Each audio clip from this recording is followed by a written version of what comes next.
افطاری میں کیسے پرہیز کرے بھائی؟ پکوڑا چھوڑ سکتا ہے کوئی افطاری میں؟ اب کسی ڈاکٹر کو بولتے ہو وہ بولے پکوڑے نہیں کھاؤ، سمجھ پکوڑے نہیں کھاؤ، دنیا چھوڑ دیں گے یار، افطاری میں ہم سموسے کیسے چھوڑ سکتے ہیں؟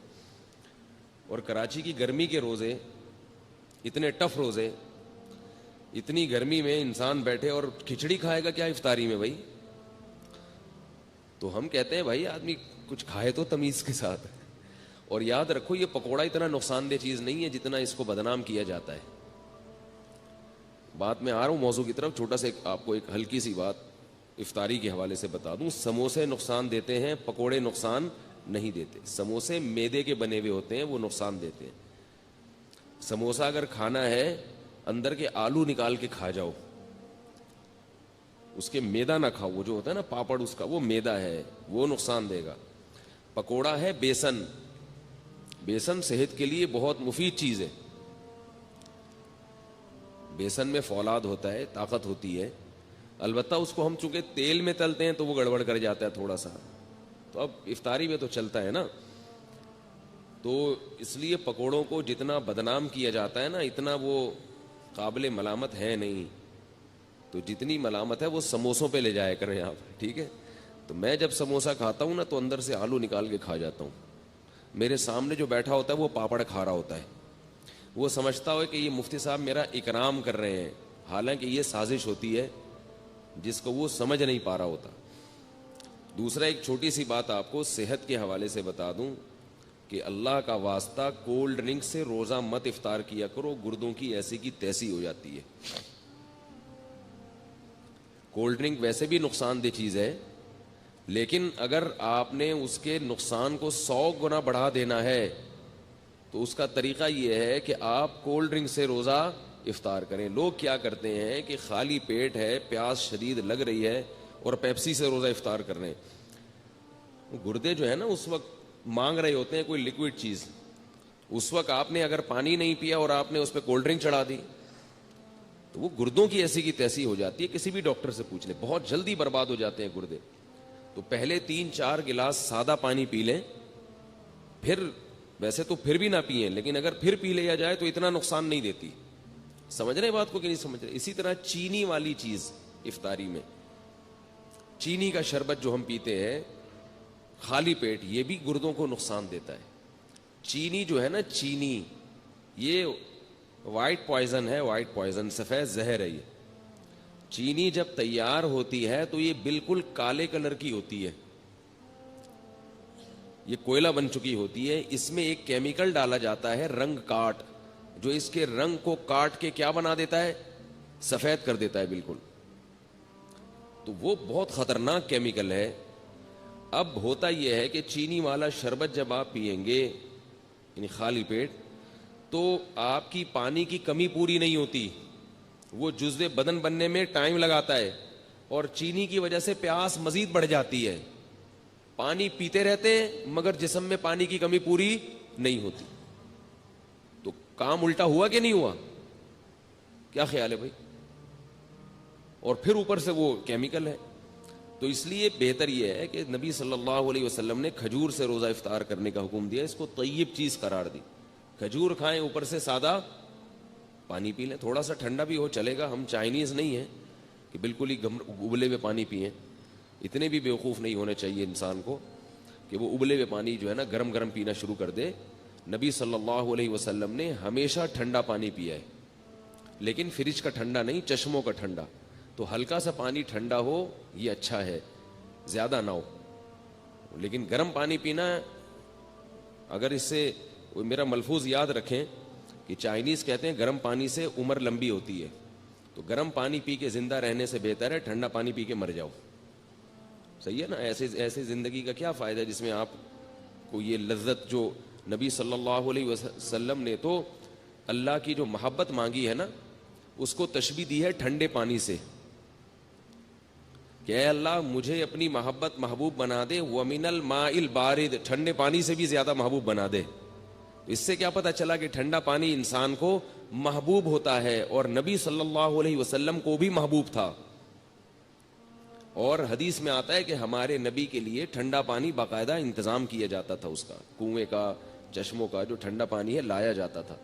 تو ٹھنڈا پانی جو نیچرل ٹھنڈا ہو یا تھوڑا بہت فریج کا رکھا ہوا ٹھنڈا وہ زیادہ اچھا ہے بنسبت یہ جو کھولتے ہوئے گرم پانی پہ آج کل حکیموں نے لوگوں کو لگا دیا ہے, ڈاکٹروں نے بھی, اور چائنا والوں سے یہ بدعت شروع ہوئی ہے, تو یہ نہیں کیا کریں. صحیح ہے نا. بات سے بات نکلتی ہے, موضوع ادھورا چھوڑ دوں گا نا تو مصیبت ہو جائے گی, پھر وہ مسئلہ خراب ہو جائے گا. بعض لوگ کہتے ہیں ٹھنڈے پانی میں یہ فائدے ہیں, یہ فائدے ہیں, یہ بہت گرم پانی میں یہ فائدے ہیں, یہ فائدے ہیں, یقیناً فائدہ ہے, تبھی جو چائنا پی رہا ہے.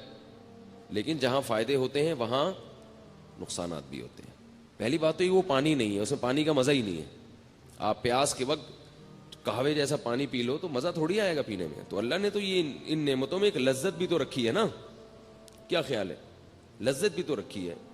اور دوسری بات یہ کہ جہاں کچھ فائدے ہیں وہاں کچھ نقصان بھی ہیں, نقصان بھی ہیں. وہ آپ کی جو انرجی ہے نا وہ ختم ہو جاتی ہے اس سے. آپ کبھی تجربہ کر کے دیکھیں, آپ دوپہر کھانا کھا کے گرم پانی پئیں کھولتا ہوں, آپ کو قیلولے میں نیند نہیں آئے گی صحیح طرح سے, نیند خراب ہو جائے گی آپ کی, نیند کا سسٹم آپ کا متاثر ہوگا. تو کھانے کے بعد تو نہ ٹھنڈا پئیں نہ گرم پئیں, اور کھانے کے 1 گھنٹے کے بعد آپ نے ہلکا سا ٹھنڈا پانی ہے, نارمل پانی, وہ پی لیا اس. تو افطاری میں چینی کا شربت خالی پیٹ بول لیں بھائی نہ پئیں, اس سے پانی کی کمی پوری نہیں ہوتی اور پیاس بار بار لگتی ہے. اور اگر کسی کو چینی کا شوق ہے ہی بہت زیادہ تو چینی کا نقصان کم کرنے کے لیے ایک آپ کو ٹوٹکا بتا رہا ہوں. وہ نقصان کم ایسے ہوگا کہ کچی چینی زیادہ نقصان دیتی ہے, پکی ہوئی چینی کم نقصان دیتی ہے. میں نے گھر میں حکم دیا ہوا ہے, حکم کیا, گزارش کی ہوئی ہے گھر والوں سے, حکم کہاں بھائی, ریکارڈ ہو رہا ہے بیان, گزارش کی ہوئی ہے کہ چینی کو پانی میں ڈال کے ابال لو اور اس کا شیرہ بنا لیں. چینی کو نا خوب اچھی طرح پکائیں, پانی میں ڈال کے بہت اچھی طرح پکائیں, خوب اچھی طرح پکا کے نا اچھی طرح بوائل کر کے اس کا شیرہ تیار کر کے بوتل میں بھر کے رکھ لیں. وہ پکی ہوئی چینی ہے, اس میں جو اس کے کیمیکل ہے نا وہ جلنے اور پکنے کی وجہ سے اس کے زہریلی اثرات ختم نہیں ہوتے, کم ہو جاتے ہیں. آ رہی ہے بات, ختم نہیں ہوتے, کم ہو جاتے ہیں. تو اب اگر وہ شربت میں ڈال کے پئیں گے تو نقصان تو پھر بھی ہوگا مگر کم ہوگا.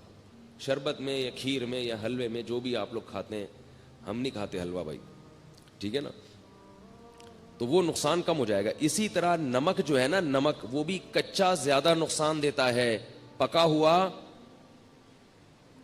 بول لیں کم نقصان. یہ جو کچا نمک ہے نا, اس سے بلڈ پریشر کا مسئلہ کھڑا ہوتا ہے. کچا نمک کھانے میں اوپر سے نمک ڈال دیا. اسی طرح جو آٹے میں نمک ڈلتا ہے, ہوتا تو آٹے میں نمک کے برابر ہے وہ, مگر چونکہ وہ کچا رہ جاتا ہے. روٹی جب پکتی ہے نا تو اندر نمک نہیں پکتا اس میں صحیح طرح. تو جو بلڈ پریشر کے مریض ہیں وہ لوگ جب یہ روٹی کھاتے ہیں تو کھاتے ہی ان کا بی پی ہائی, اور پھر الٹی الٹی باتیں پھینکنا شروع کر دیتے ہیں. دیکھا ہوگا آپ نے, کھانا کھاتا ہی پڈا ہو گیا گھر میں. تو اس کا حل یہ ہے, یہ میں ہوائی باتیں نہیں کر رہا, بڑے بڑے ڈاکٹروں کی بات کر رہا ہوں, اور جن لوگوں نے اس پہ کنٹرول کیا ان کے گھر سے بلڈ پریشر کی بیماری ختم ہو گئی.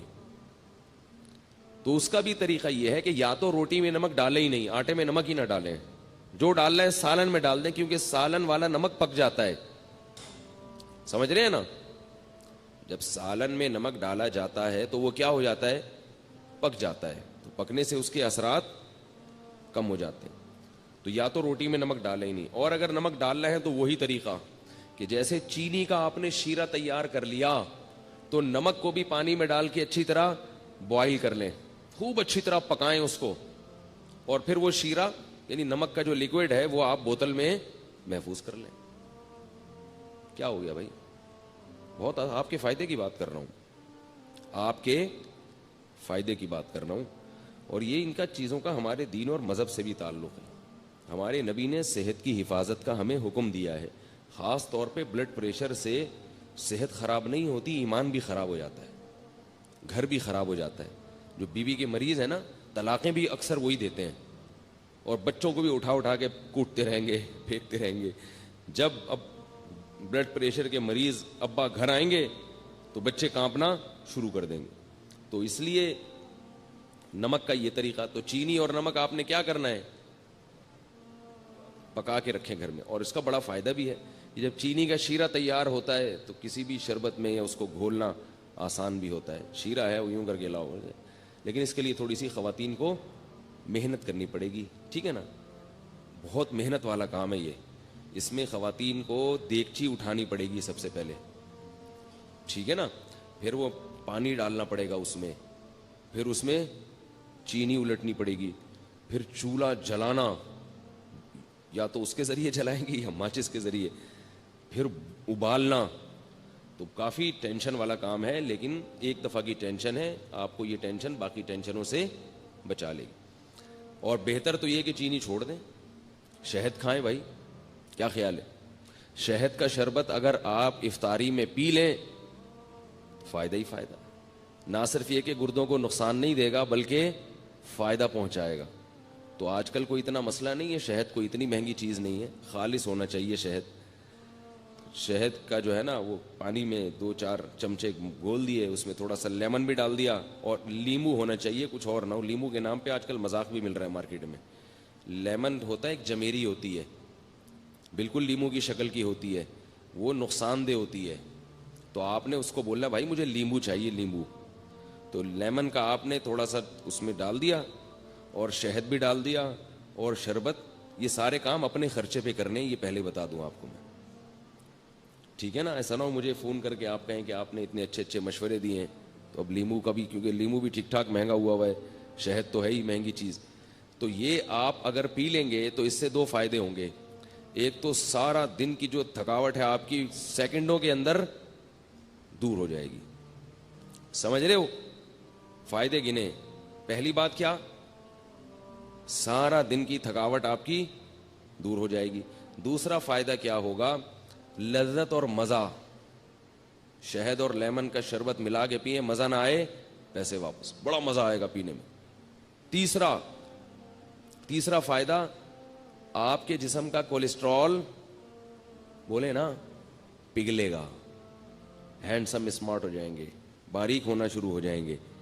نتھر, یہ جو جتنے بھی آپ کے جسم میں فاضل اور فضول چیزیں جو صبح سحری میں کھا کے پیدا ہوئی تھیں, وہ کیا ہو جائیں گی, ختم ہو جائیں گی. نتھرنا شروع ہو جائے گا جسم, توند کم ہونا شروع ہو جائے گی آپ کی. سمجھ رہے ہو نہیں سمجھ رہے بھائی؟ اور چوتھا فائدہ کیا ہوگا کہ شہد میں اللہ نے روحانی برکتیں بھی رکھی ہیں.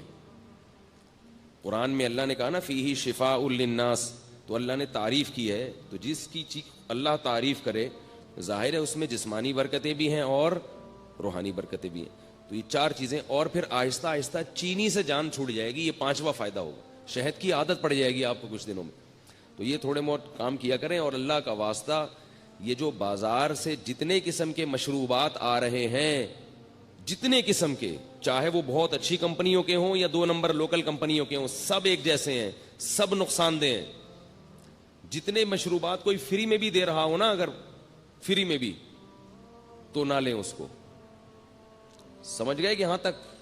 البتہ ہمدرد والوں کا جو روح افزا ہے اس کے بارے میں ماہرین کی 2 رائے ہیں. بعض کہتے ہیں وہ بھی کچھ ایسنس ہیں وغیرہ, اور بعض کہتے ہیں نہیں وہ خالص عرقیات کا مجموعہ ہے. تو مجھے اس کی تحقیق, کتنی اہم باتیں ان کو فری پھوکڑ میں بتا رہے ہیں اور یہ قدر نہیں کر رہے بھائی. تو مجھے اس کی پوری طرح تحقیق نہیں ہے. وہ آپ ہمدرد والوں سے پوچھ لیں کہ بھائی یہ 2 نمبر آ رہا ہے, یا جب تک حکیم محمد سعید صاحب زندہ تھے تو 1 نمبر آ رہا تھا, وہ پھلوں کا رس تھا, ٹھیک ہے نا. اب پھلوں کا رس ہے یا پرچی پہ پھل لکھ کے وہ پرچی ڈال دی جاتی ہے, اس کا مجھے علم نہیں ہے. تو دونوں باتیں سننے کو ملتی ہیں, بعض کہتے ہیں 2 نمبر ہے, بعض کہتے ہیں 1 نمبر ہے. تو مجھے نہیں پتا کہ وہ 2 نمبر ہے کہ 1 نمبر. تو آپ کا کوئی جاننے والا ہو تو آپ اس سے تحقیق کر سکتے ہیں.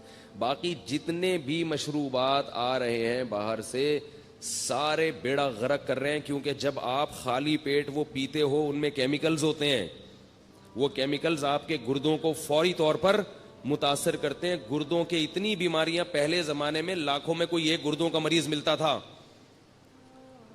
تو اپنے آپ کو ڈائلیسس پہ کیوں لانا چاہ رہے ہو بھائی؟ آپ دیکھو نا, ڈائلیسس کے مریضوں کو جا کے ہسپتال میں دیکھو, پناہ مانگو گے اللہ کی آپ کہ اللہ مجھے بچا لے اس عذاب سے. تو یہ سارے کیسے مریض بنتے چلے جا رہے ہیں؟ شوگر کی بیماری, گردوں کی بیماری اتنی زیادہ عام ہو گئی ہے، اس کی بنیادی وجہ یہ جو مشروبات ہیں بازار کے ڈبے جو دودھ کے آپ پی رہے ہیں نا، دودھ کے نام پہ جو مذاق پلایا جا رہا ہے آپ کو، یہ چھوڑ دیں، یہ دودھ نہیں ہے. یہ جو خوشنما پیکنگ میں دودھ آ رہے ہیں، یہ سفید رنگ کی کوئی چیز ہے، یہ دودھ نہیں ہے. اس کا کسی لیبارٹری میں ٹیسٹ کروا لیں، یہ دودھ نہیں ہے. دودھ وہ ہوتی ہے جو بھینس دیتی ہے، اور یہ کمپنیاں دیتی ہیں. تو کمپنی دودھ دے سکتی ہے کبھی؟ قرآن میں آتا ہے کہ چوپائے کو تم چارہ کھلاتے اس سے دودھ نکلتا ہے. کہیں بھی نہیں ہے کہ تم کمپنی کو پیسے دیتے اس سے دودھ نکلتا ہے. قرآن میں تو کہیں بھی نہیں ہے. دودھ کہاں سے آتا ہے؟ اب یہ پہلی جماعت کے بچوں کے سوال ہیں. بتاؤ دودھ کہاں سے آتا ہے؟ گائے سے آتا ہے یا کمپنی سے آتا ہے؟ گائے دودھ دیتی ہے. ہندو اسی لیے تو گائے کی عبادت کرتے ہیں کہ وہ دودھ دیتی ہے. ہندو کو کبھی دیکھا کہ نیسلے کمپنی کی عبادت کرتے ہوں، یا ملک پیک کی عبادت کرتے ہوں، یا ملک ٹیئر کی عبادت کرتے ہوں؟ اتنی سینس تو ہندوؤں میں بھی ہے کہ عبادت کس کی کرنی ہے، یعنی ان کے لحاظ سے جو سینس ہے کس کی عبادت کرنی ہے؟ گائے کی. اور ہم کیا کر رہے ہیں؟ ہندوؤں کو مجبور کر رہے ہیں کہ وہ کس کی عبادت شروع کر دیں؟ کمپنیوں کی عبادت شروع کر دیں.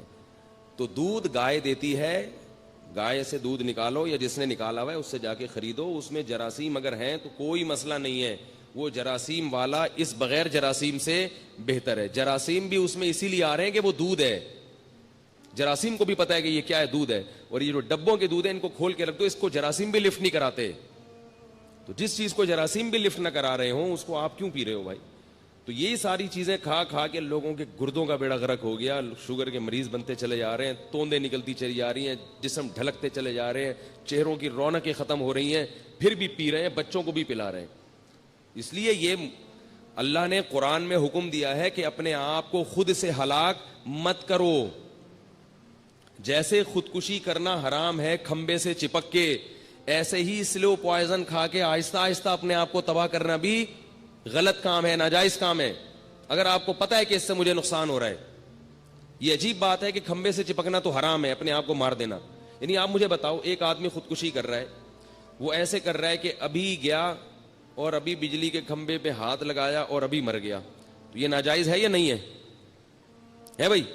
اور ایک آدمی ایسے اپنے آپ کو ہلاک کر رہا ہے کہ وہ تھوڑا تھوڑا کرنٹ اپنے لگاتا ہے کہ میں ابھی نہیں مروں، 10 سال میں مر جاؤں. تھوڑا تھوڑا اپنے آپ کو کیا کر رہا ہے؟ ہلاک کر رہا ہے. آج تھوڑا سا کرنٹ، پھر تھوڑا اور ذرا جھوڑ کا جھٹکا، پھر اور ٹھیک ہے. یہ ویسا حرام نہیں ہے جیسا ایک دم سے مارنا، لیکن کیا اس کو بھی ہم صحیح کہہ سکتے ہیں اس عمل کو؟ ہے بھائی زندگی کی حفاظت جب فرض ہے تو پھر وہ ہر لحاظ سے فرض ہے. تو اس طرح یہ چیزیں کھا کھا کے لوگوں نے، اور افطاری میں چونکہ زیادہ نقصان ہوتا ہے، تو رمضان تو اللہ نے ہمیں دیا، اس کی حکمتوں میں ایک حکمت یہ ہے کہ اس سے صحت اچھی ہوتی ہے. اور اوپر سے جتنی بیماریاں رمضان میں ہو رہی ہیں اتنی کسی اور مہینے میں نہیں ہوتی، کیونکہ وہ جو سارا جو ہے نا ترتیب آؤٹ کر جاتی ہے. کہاں سے کہاں بات چلے گی.